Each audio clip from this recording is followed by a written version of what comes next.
رب اشرح لی صدری ویسر لی امری واحلل عقدۃ من لسانی یفقہوا قولی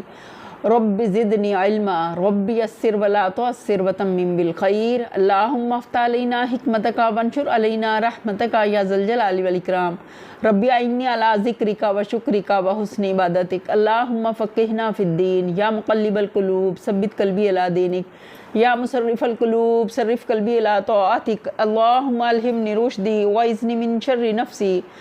اللہم انی اسألک الہدی والتقی والعفاف والغنی رب اغفر وارحم وانت خیر الراحمین اللہم ایدنا بروح القدس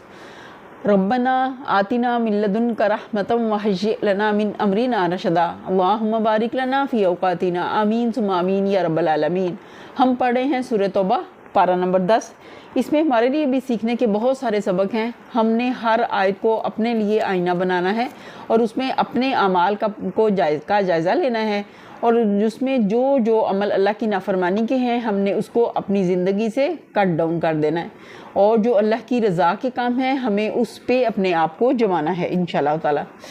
یہ سارے کام نہیں ہو سکتے جب تک کہ اللہ کی مدد شامل حال نہ ہو، تو ہمیں اللہ سے اس کی مدد کا سوال کرتے رہنا ہے، لا حول ولا قوت الا باللہ کی صورت میں۔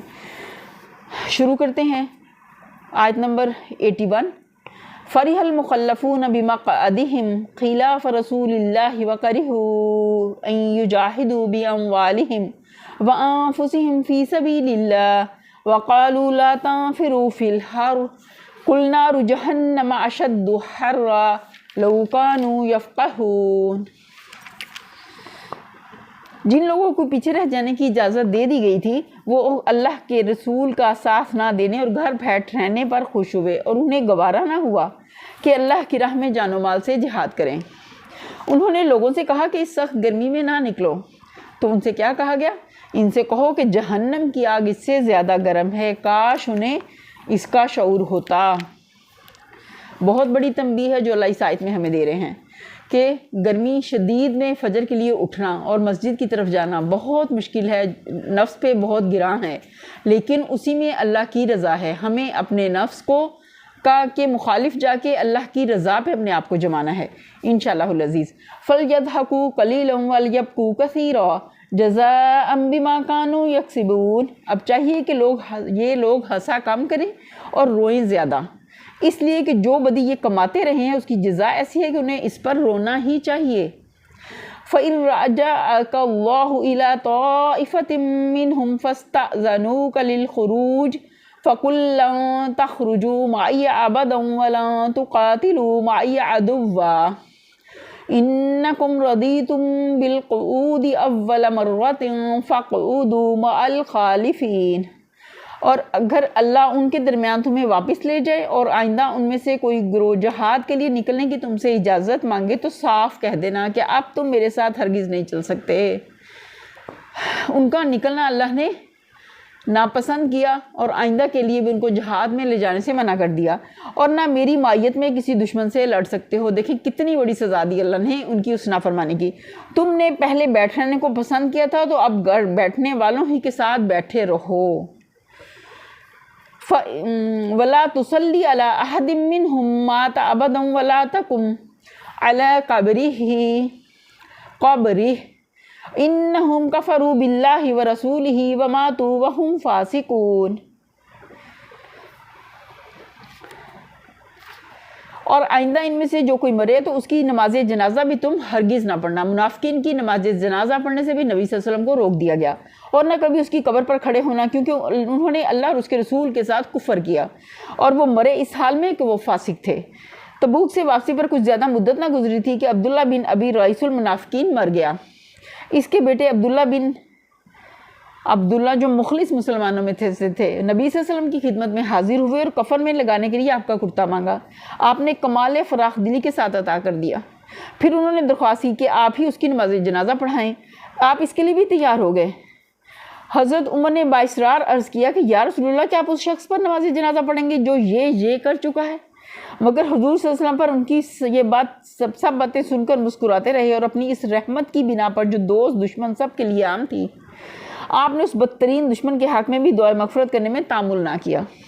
آخر جب آپ نماز پڑھانے کھڑے ہی ہو گئے تو یہ آیت نازل ہوئی اور براہ راست حکم خداوندی سے آپ کو روک دیا گیا، کیونکہ اب یہ مستقل پالیسی مقرر کی جا چکی تھی کہ مسلمانوں کی جماعت میں منافقین کو کسی طرح بھی پنپنے نہ دیا جائے اور کوئی ایسا کام نہ کیا جائے جس سے اس گروہ کی ہمت افزائی ہو۔ اسی سے یہ مسئلہ نکلا ہے کہ فساق اور فجار اور مشہور بفسق لوگوں کی نماز جنازہ مسلمانوں کے امام اور سربراہ آور وہ لوگوں کو سربراہ آور جو لوگ ہیں ان کو نہیں پڑھانی چاہیے۔ ان آیت کے بعد نبی صلی اللہ علیہ وسلم کا طریقہ یہ ہو گیا تھا کہ جب آپ کو کسی جنازے پر تشریف لانے کے لیے کہا جاتا تو آپ پہلے مرنے والے کے متعلق دلائل فرماتے کہ وہ کس قسم کا آدمی تھا۔ اگر معلوم ہوتا تھا کہ برے چلن کا آدمی تھا تو آپ اس کے گھر والوں سے کہہ دیتے کہ تمہیں اختیار ہے، جس طرح چاہو اسے دفن کر دو۔ وَلَا تُعْجِبْكَ أَمْوَالُهُمْ وَأَوْلَادُهُمْ إِنَّمَا يُرِيدُ اللَّهُ أَن يُعَذِّبَهُمْ بِهَا فِي الدُّنْيَا وَتَزْهَقَ أَنفُسُهُمْ وَهُمْ كَافِرُونَ۔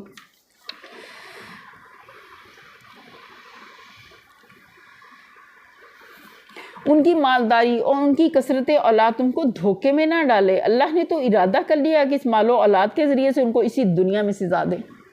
اور ان کی جانیں اس حال میں نکلیں کہ وہ کافر ہوں۔ دیکھیں مال اور اولاد پر انسان کتنا زیادہ خوش ہوتا ہے اور اپنے آپ کو کتنا بڑا خوش قسمت سمجھتا ہے، لیکن اللہ تعالیٰ کیا کہہ رہے ہیں، اللہ کے ہاں کیا پیمانہ ہے کہ یہ دونوں فتنہ ہیں، آزمائش ہیں، مال کا بھی ملنا اور اولاد کا بھی ملنا۔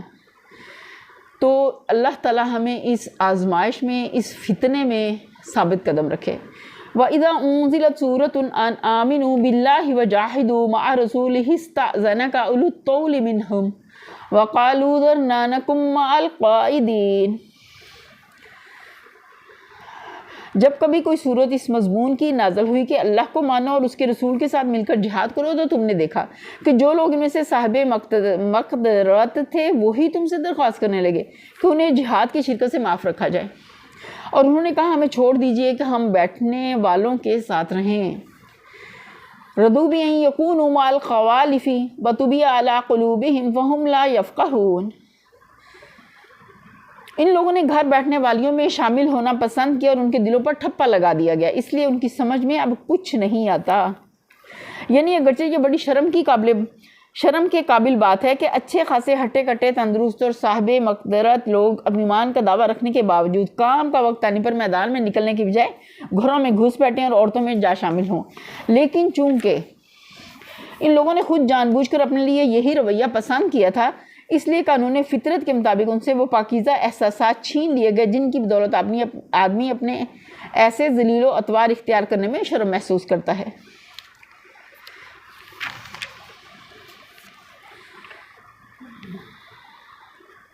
لیکن الرسول والذین آمنوا معه جاہدوا باموالہم وانفسہم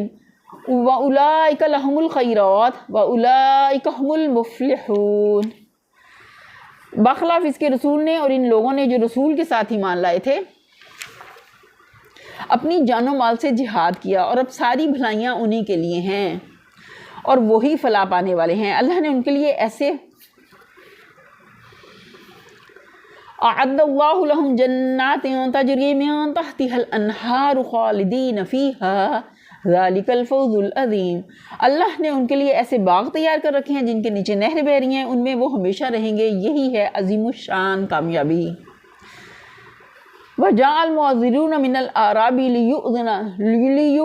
لَهُمْ وَقَعَدَ الَّذِينَ كَذَبُوا اللَّهَ وَرَسُولَهُ سَيُصِيبُ الَّذِينَ كَفَرُوا مِنْهُمْ عَذَابٌ أَلِيمٌ۔ بدوی عربوں میں سے بھی بہت سے لوگ آئے جنہوں نے عذر کیے تاکہ انہیں بھی پیچھے رہ جانے کی اجازت دی جائے۔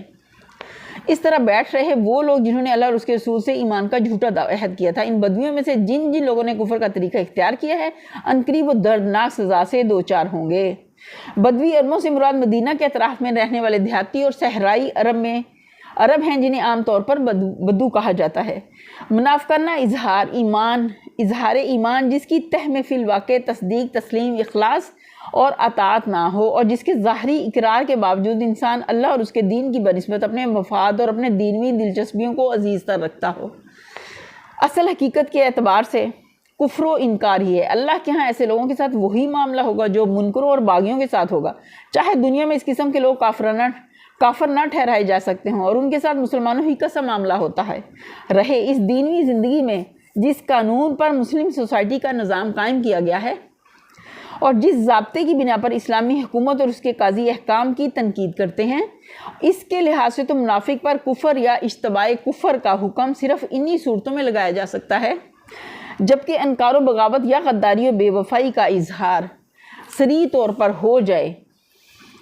اس لیے منافقت کی بہت سی صورتیں اور حالتیں ایسی رہ جاتی ہیں جو قضائے شرعی میں کفر کے حکم سے بچ جاتی ہیں، لیکن قضائے شرعی میں کسی منافق کا حکم کفر سے بچ نکلنا یہ معنی نہیں رکھتا کہ قضائے خدا بندی میں بھی وہ اس حکم اور اس کی سزا سے بچ نکلے گا۔ اس کی منافقت اس کو آخرت میں بھی ذلیل و رسوا کرے گی اور دنیا میں بھی اس کے لیے ذلت و رسوائی ہے۔ ليس على الضعفاء ولا على المرضى ولا على الذين لا يجدون ما ينفقون حرج إذا نصحوا لله ورسوله ما على المحسنين من سبيل والله غفور رحيم۔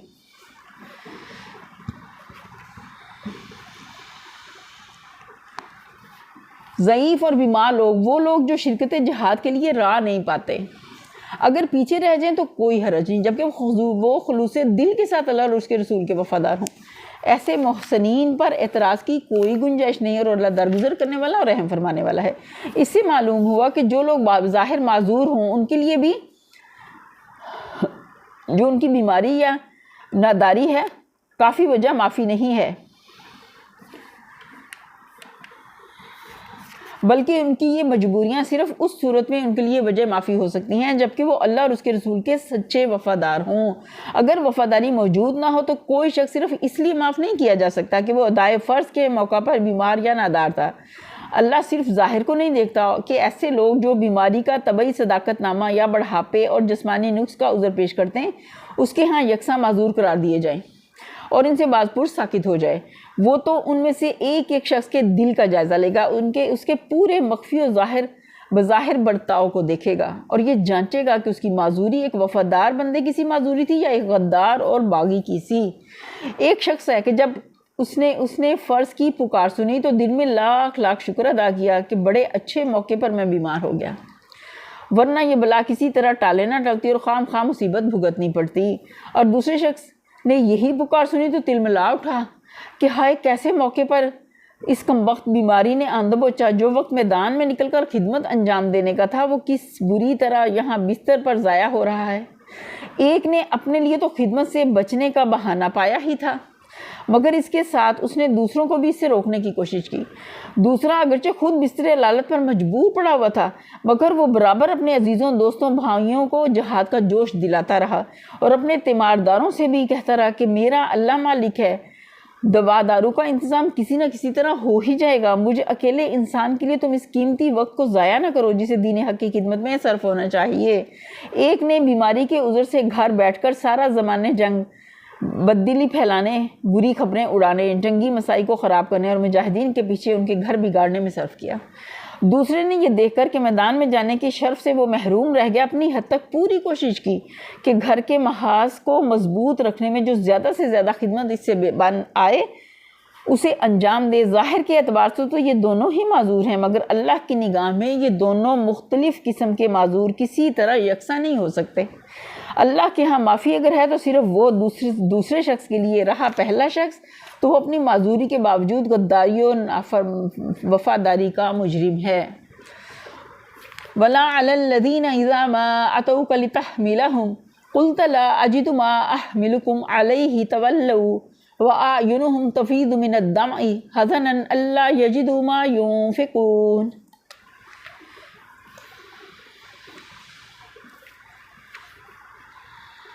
اسی طرح ان لوگوں پر بھی کوئی اعتراض کا موقع نہیں ہے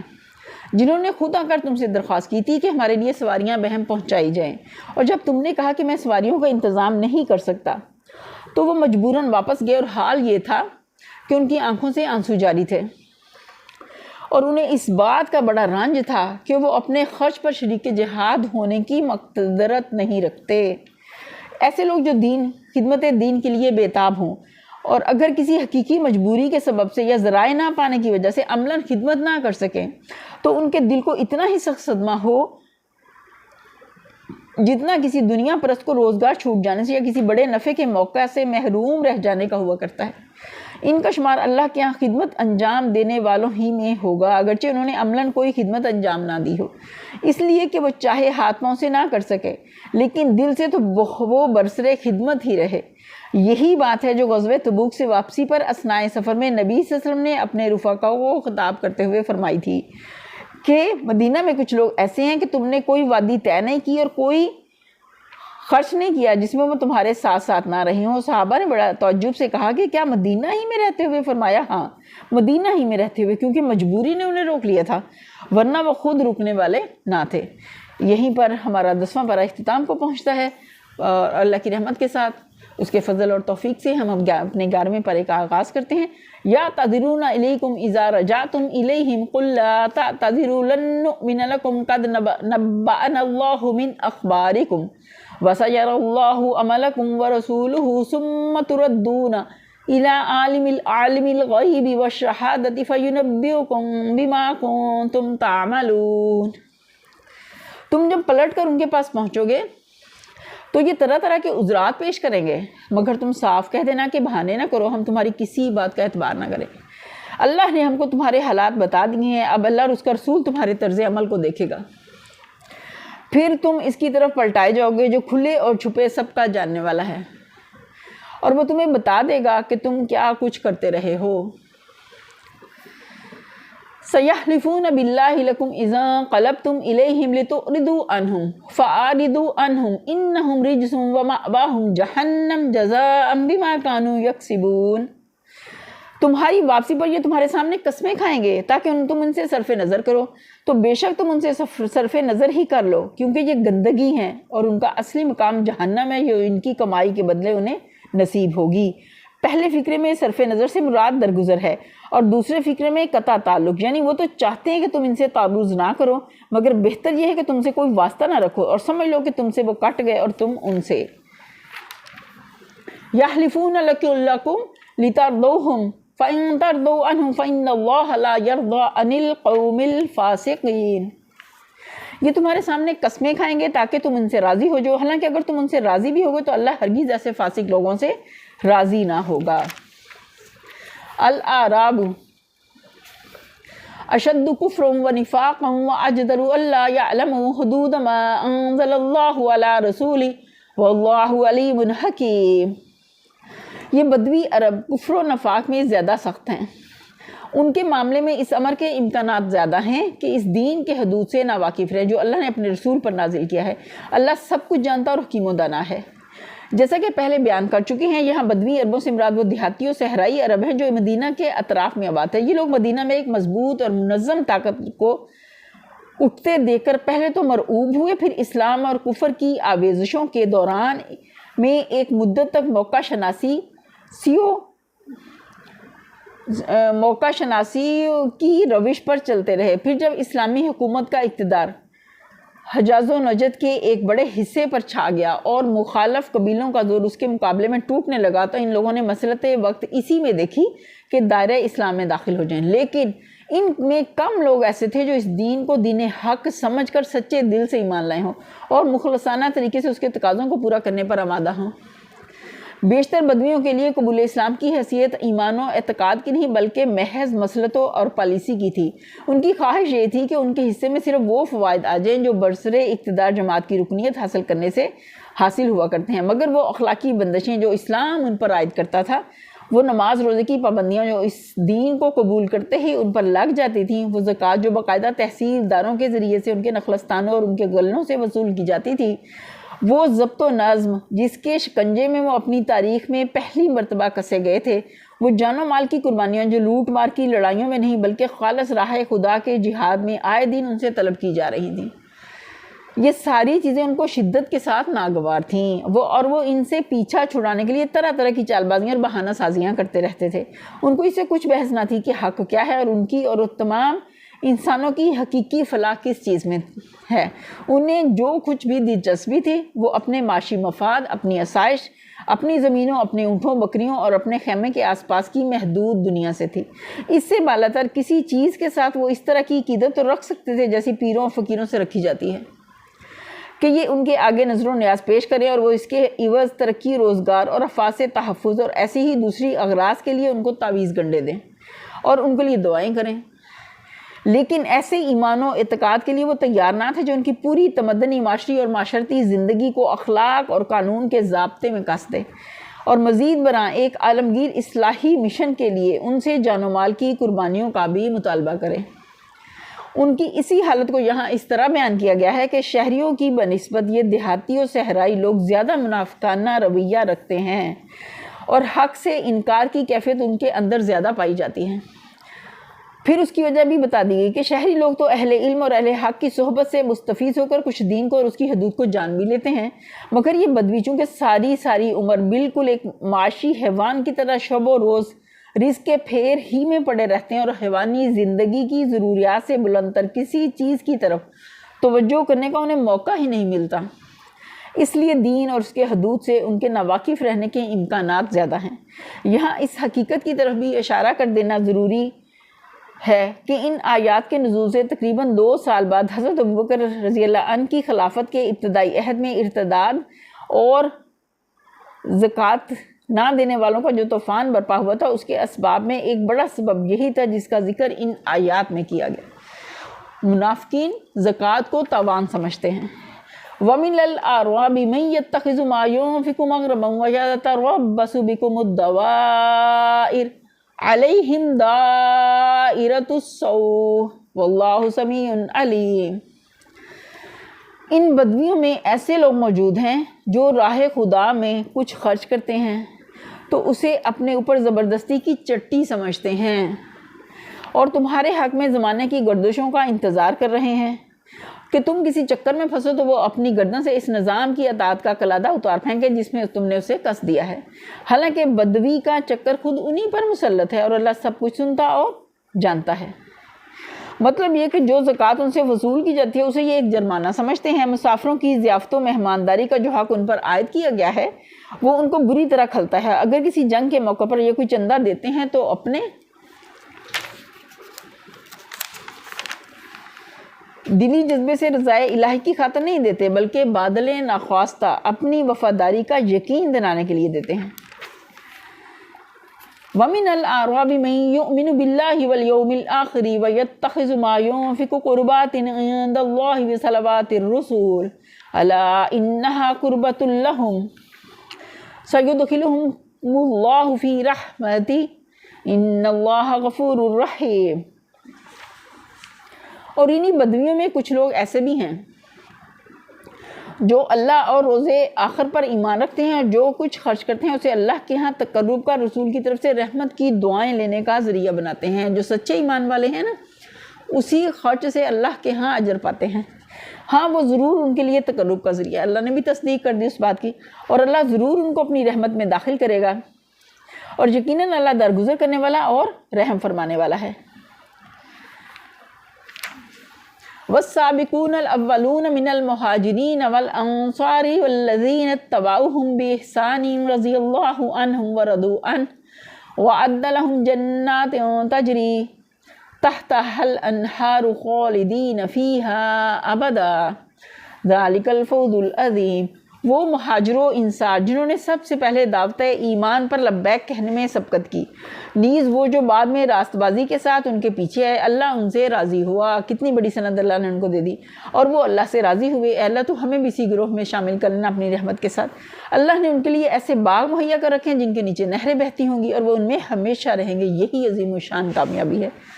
اللہم انی اسألک الفردوس، جنت الفردوس، اللہم اجرنا من النار، آمین ثم آمین۔ وممن حولکم من الاعراب منافقون ومن اہل المدینۃ مردوا علی النفاق لا تعلمهم نحن نعلمهم فنعذبهم مرتين ثم يردون الى عذاب عظیم۔ تمہارے گردوں پہ جو بدوی رہتے ہیں ان میں بہت سے منافق ہیں، اللہ خبر دے رہے ہیں، اور اسی طرح خود مدینہ کے باشندوں میں بھی منافق موجود ہیں جو نفاق میں طاق ہو گئے ہیں۔ تم انہیں نہیں جانتے، ہم ان کو جانتے ہیں۔ قریب ہے کہ وہ وقت جب ہم ان کو دوہری سزا دیں گے، پھر وہ زیادہ بڑی سزا کے لیے واپس لائے جائیں گے۔ یعنی اپنے نفاق کو چھپانے میں وہ اتنے مشتاق ہو گئے ہیں کہ خود نبی صلی اللہ علیہ وسلم بھی اپنی کمال درجے کی فراست کے باوجود ان کو پہچان نہیں سکتے تھے۔ دوسری دوہری سزا سے مراد یہ ہے کہ ایک طرف وہ دنیا کی جس محبت میں مبتلا ہو کر انہوں نے ایمان و اخلاص کے بجائے منافقت اور غداری کا رویہ اختیار کیا ہے، ان کے ہاتھ سے جائے گی، اور یہ مال و جاہ اور عزت حاصل کرنے کے بجائے الٹی ذلت و نامرادی پائیں گے۔ دوسری طرف جس مشن کو یہ ناکام دیکھنا اور اپنی چال بازیوں سے ناکام کرنا چاہتے ہیں، وہ ان کی خواہشوں اور کوششوں کے علم و الزام ان کی آنکھوں کے سامنے فروغ پائے گا کہ اللہ اس دین کو ضرور غالب کر کے رہے گا، کہ اللہ کی مدد اپنے نبی کے ساتھ ہوتی ہے، مومنین کے ساتھ ہوتی ہے۔ وَآخَرُونَ اعْتَرَفُوا بِذُنُوبِهِمْ خَلَطُوا عَمَلًا صَالِحًا وَآخَرَ سَيِّئًا عَسَى اللَّهُ أَن يَتُوبَ عَلَيْهِمْ إِنَّ اللَّهَ غَفُورٌ رَحِيمٌ۔ کچھ اور لوگ ہیں جنہوں نے اپنے قصوروں کا اعتراف کر لیا ہے، ان کا عمل مخلوط ہے، کچھ نیک ہیں اور کچھ بد۔ بعید نہیں کہ اللہ ان پر پھر مہربان ہو جائے، کیونکہ وہ درگزر کرنے والا ہے اور رحم فرمانے والا ہے۔ خُذْ مِنْ أَمْوَالِهِمْ صَدَقَةً تُطَهِّرُهُمْ وَتُزَكِّيهِمْ بِهَا وَصَلِّ عَلَيْهِمْ إِنَّ صَلَاتَكَ سَكَنٌ لَهُمْ وَاللَّهُ سَمِيعٌ عَلِيمٌ۔ اے نبی، تم ان کے اموال میں سے صدقہ لے کر انہیں پاک کرو اور نیکی کی راہ میں انہیں بڑھاؤ، اور ان کے حق میں دعائے رحمت کرو، کیونکہ تمہاری دعا ان کے لیے وجہ تسکین ہوگی۔ اللہ سب کچھ سنتا اور جانتا ہے۔ أَلَمْ يَعْلَمُوا أَنَّ اللَّهَ هُوَ يَقْبَلُ التَّوْبَةَ عَنْ عِبَادِهِ وَيَأْخُذُ الصَّدَقَاتِ وَأَنَّ اللَّهَ هُوَ التَّوَّابُ الرَّحِيمُ۔ کیا ان لوگوں کو معلوم نہیں ہے کہ وہ اللہ ہی ہے جو اپنے بندوں کی توبہ قبول کرتا ہے اور ان کی خیرات کو قبولیت عطا فرماتا ہے، اور یہ کہ اللہ بہت معاف کرنے والا اور رحیم ہے۔ وَقُلِ اعْمَلُوا فَسَيَرَى اللَّهُ عَمَلَكُمْ وَرَسُولُهُ وَالْمُؤْمِنُونَ وَسَتُرَدُّونَ إِلَىٰ عَالِمِ الْغَيْبِ وَالشَّهَادَةِ فَيُنَبِّئُكُم بِمَا كُنتُمْ تَعْلَمُونَ۔ اے نبی صلی اللہ علیہ وسلم، ان لوگوں سے کہہ دو کہ تم عمل کرو، اللہ اور اس کا رسول اور مومنین سب دیکھیں گے کہ تمہارا طرز عمل اب کیا رہتا ہے،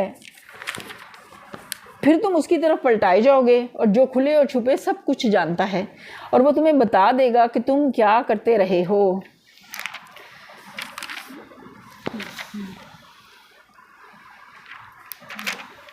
یہاں جھوٹے مدعی ایمان اور گناہگار مومن کا فرق صاف صاف واضح کر دیا گیا۔ جو شخص ایمان کا دعویٰ کرتا ہے مگر فی الواقع اللہ اور اس کے دین اور جماعت مومنین کے ساتھ کوئی خلوص نہیں رکھتا، اس کے عدم اخلاص کا ثبوت اگر اس کے طرز عمل سے مل جائے تو اس کے ساتھ سختی کا برداؤ کیا جائے گا۔ خدا کی راہ میں صرف کرنے کے لیے وہ کوئی مال پیش کرے تو اسے رد کر دیا جائے گا، مر جائے تو نہ مسلمان اس کی نماز جنازہ پڑھیں گے، نہ کوئی مومن اس کے لیے دعائے مغفرت کرے گا، چاہے وہ اس کا باپ یا بھائی ہی کیوں نہ ہو۔ باخلاف اس کے جو شخص مومن ہو اور اس سے کوئی غیر مخلصانہ طرز عمل سرزد ہو جائے، وہ اگر اپنے قصور کا اعتراف کر لے تو اس کو معاف بھی کیا جائے گا اور اس کے صدقات بھی قبول کیے جائیں گے، اور اس کے لیے دعائے مغفرت بھی کی جائے گی، رحمت بھی کی جائے گی۔ اب رہی یہ بات کہ کس شخص کو غیر مخلصانہ طرز عمل کے صدور کے باوجود منافق کے بجائے محض گناہگار مومن سمجھا جائے گا، تو یہ 3 معیاروں سے پرکھی جائے گی جن کی طرف ان آیات میں اشارہ کیا گیا ہے۔ نمبر 1، وہ اپنے قصور کے لیے عذرات لنگ اور تعویلات و توجیحات پیش نہیں کرے گا، بلکہ جو قصور ہوا ہے اسے سیدھی طرح صاف صاف مان جائے گا۔ نمبر 2، اس کے سابق طرز عمل پر نگاہ ڈال کر دیکھا جائے گا کہ یہ عدم اخلاص کا عادی مجرم تو نہیں ہے۔ اگر پہلے وہ جماعت کا ایک صالح فرد رہا ہے اور اس کے کارنامہ زندگی میں مخلصانہ خدمات، اثار، قربانی اور سبقت الی الخیرات کا ریکارڈ موجود ہے، تو باور کر لیا جائے گا کہ اس وقت جو قصور اس سے سرزد ہوا ہے وہ ایمان و اخلاص کے عدم کا نتیجہ نہیں ہے، بلکہ محض ایک کمزوری ہے جو وقتی طور پر رونما ہو گئی ہے۔ نمبر 3، اس کے آئندہ طرز عمل پر بھی نگاہ رکھی جائے گی کہ آیا اس کا اعتراف قصور محض زبانی ہے یا فی الواقع اس کے اندر کوئی گہرا احساس ندامت موجود ہے۔ اگر وہ اپنے قصور کی تلافی کے لیے بیتاب نظر آئے اور اس کی بات سے ظاہر ہو کہ جس نقصے ایمانی کا نقش اس کی زندگانی میں ابھر آیا تھا اسے مٹانے اور اس کا تدارک کرنے کی وہ سخت کوشش کر رہا ہے، تو سمجھا جائے گا کہ وہ حقیقت میں نادم ہے، اور یہ ندامت ہی اس کے ایمان و اخلاص کی دلیل ہوگی۔ محدثین نے ان آیات کی شان نزول میں جو واقعہ بیان کیا ہے اس سے یہ مضمون آئینے کی طرح روشن ہو جاتا ہے۔ وہ کہتے ہیں کہ یہ آیات ابو لبابہ بن عبد المنذر اور ان کے 6 ساتھیوں کے معاملے میں نازل ہوئی تھیں۔ ابو لبانہ ان لوگوں میں سے تھے جو بیعت عقبہ کے موقع پر ہجرت سے پہلے اسلام لائے تھے، پھر جنگ بدر، جنگ احد اور دوسرے مارکوں میں برابر شریک رہے، مگر غزوہ تبوک کے موقع پر نفس کی کمزوری نے غلبہ کیا اور یہ کسی عذر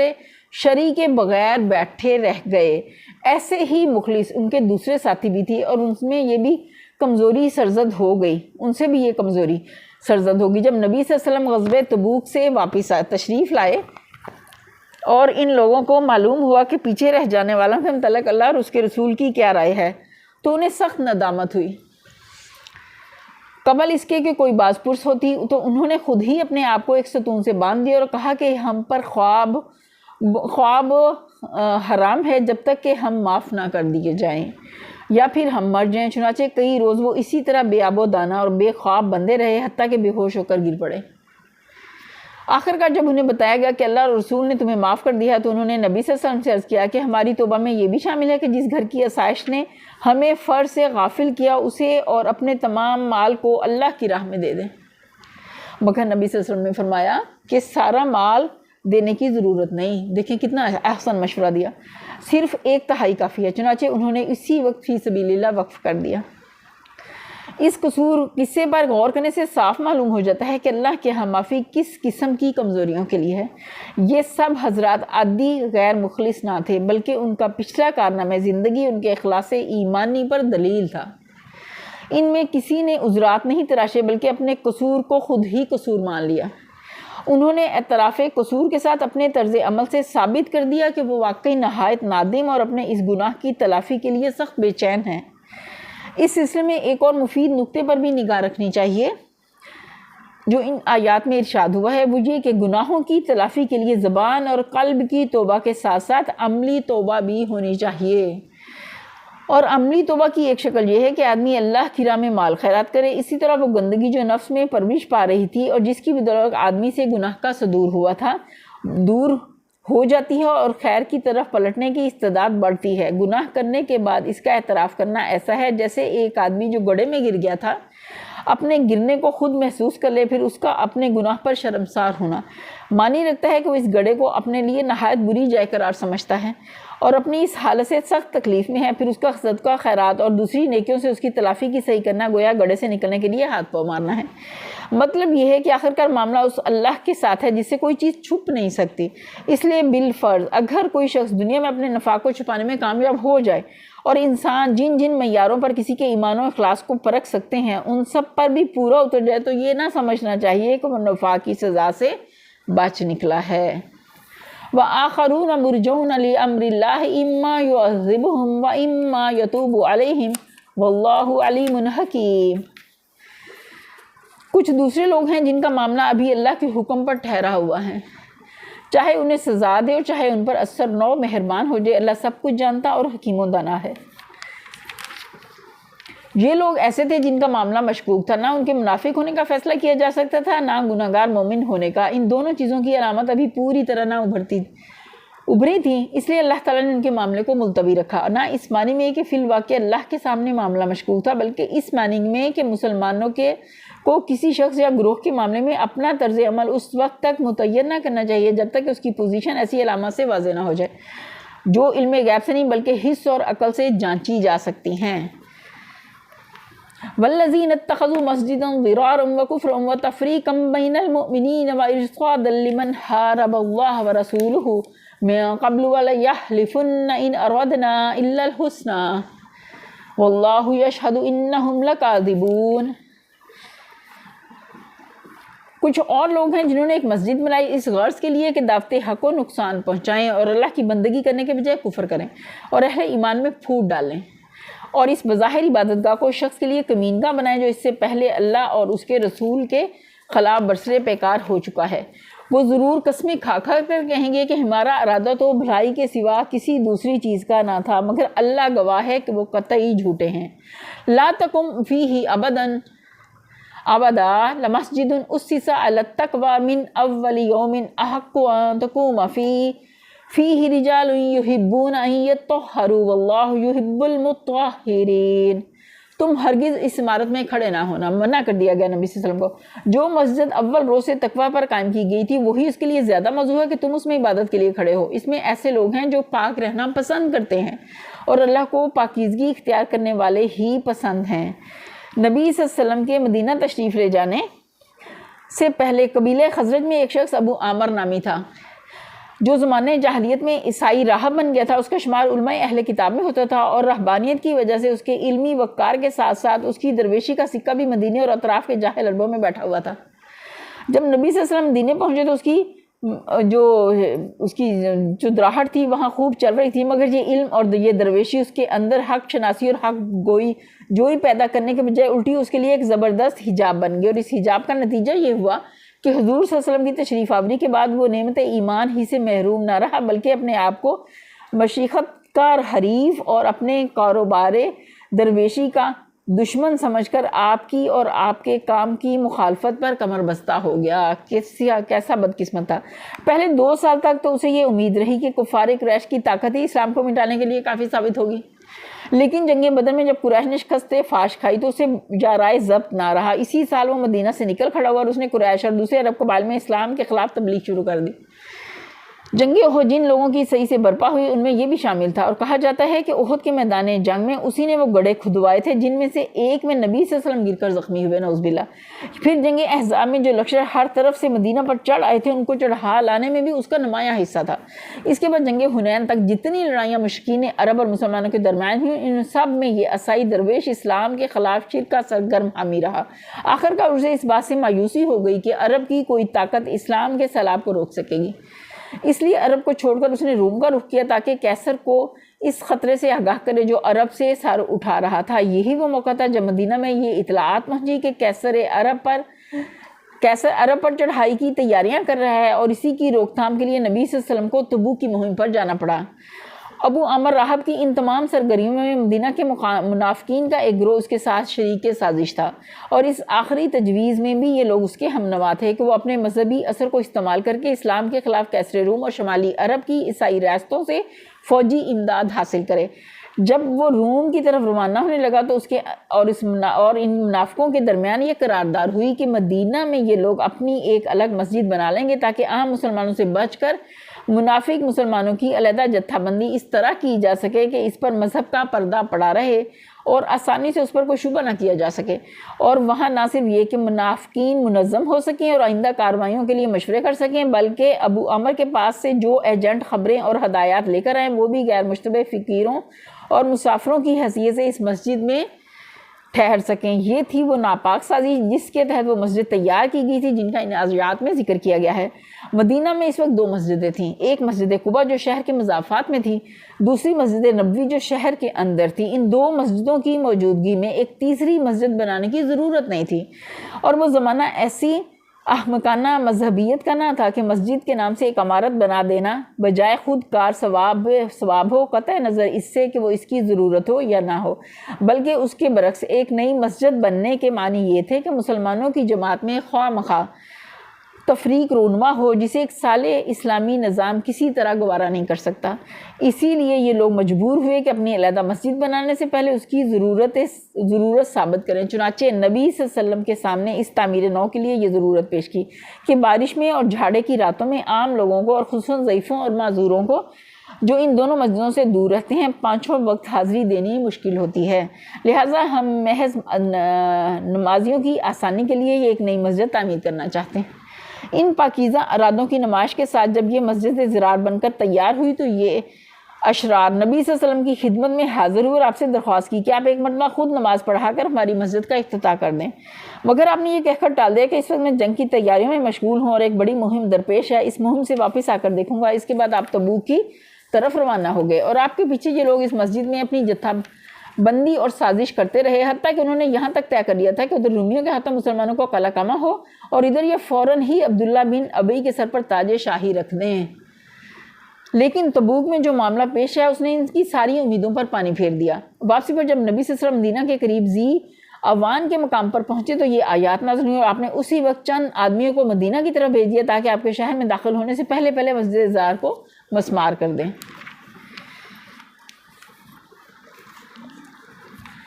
افمن اسس بنیانہ علی تقوی من اللہ ورضوان خیر من اسس بنیانہ علی شفا جرف ہار فانہار بہ فی نار جہنم واللہ لا یہدی القوم الظالمین۔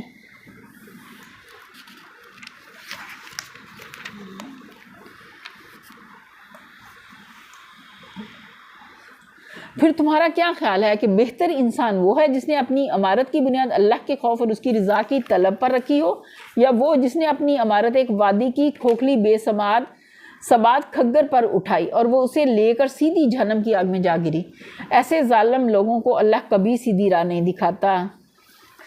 3 حرف جرف استعمال ہوا ہے جس کا اطلاق عربی زبان میں کسی ندی یا دریا کے اس کنارے پر ہوتا ہے جس کے نیچے کی مٹی کو پانی نے کاٹ کر بہا دیا ہو اور اوپر کا حصہ بے سہارا کھڑا ہو۔ جو لوگ اپنے عمل کی بنیاد خدا سے بے خوفی اور اس کی رضا سے بے نیازی پر رکھتے ہیں،